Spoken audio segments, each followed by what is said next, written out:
Hello, my name is Max Grummer, and this is a campaign for the short film entitled Float, for which I am the director. And my name is Andrew Mazer, and I play the protagonist. So first, let me tell you a little bit about the story. The year is 1973, and Artie has just found out that he is sick, encouraging him to leave his home in New York and seek the beauty of the West before he can no longer appreciate it. After stopping in Albuquerque, New Mexico for the night, he meets a young woman named Jo at an antique shop.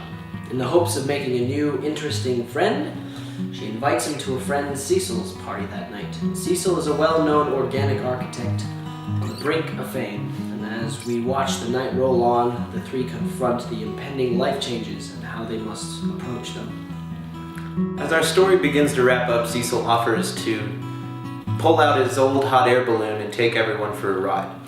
As they float further and further away, they somehow become more and more grounded and secure in what life has planned for them and the happiness it can offer.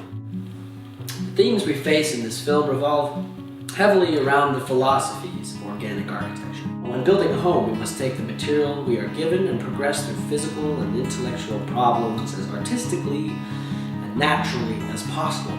People always say that organic architecture is about, the nature and how the house works in nature and how it is a part of nature. And I mean, that is part of it, but a lot of it is really the process of the making of the house.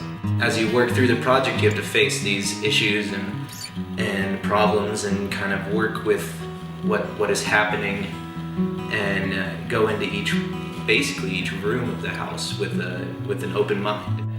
When you come across a problem that you have to face in your own life, you just have to think about it and take what is given and take the world around you and make something beautiful out of it.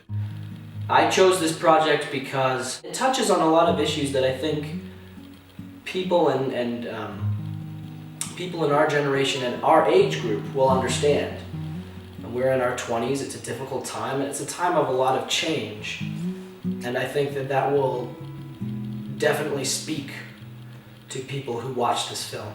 That's why I really want to make this film, is to kind of teach and show people something they might not know very well, and to show them how it can affect and influence their life and other people's lives. The biggest thing for our film is that we want to go back to the roots of film and actually shoot on film stock, which costs a lot these days because no one really has to use it anymore. There's so many digital cameras out there, and we really wanted to, one, capture a look of the 70s that only film, we think, can really get.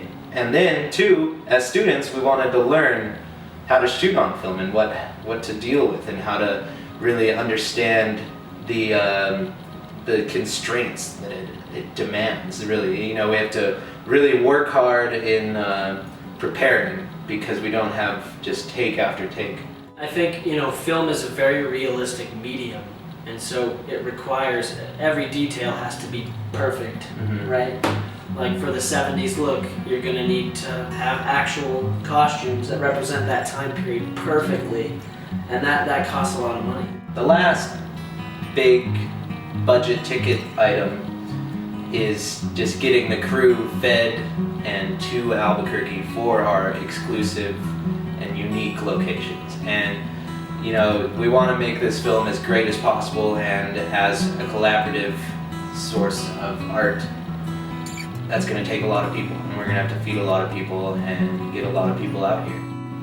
If you are financially unable to donate at this time, there are definitely some other ways you can help. The main one really being just spreading the word and kindly suggesting to a friend to visit our page and see if the story interests them, if they want to help us out. And if you can help us out with any size donation, any donation at all, really, that would be awesome.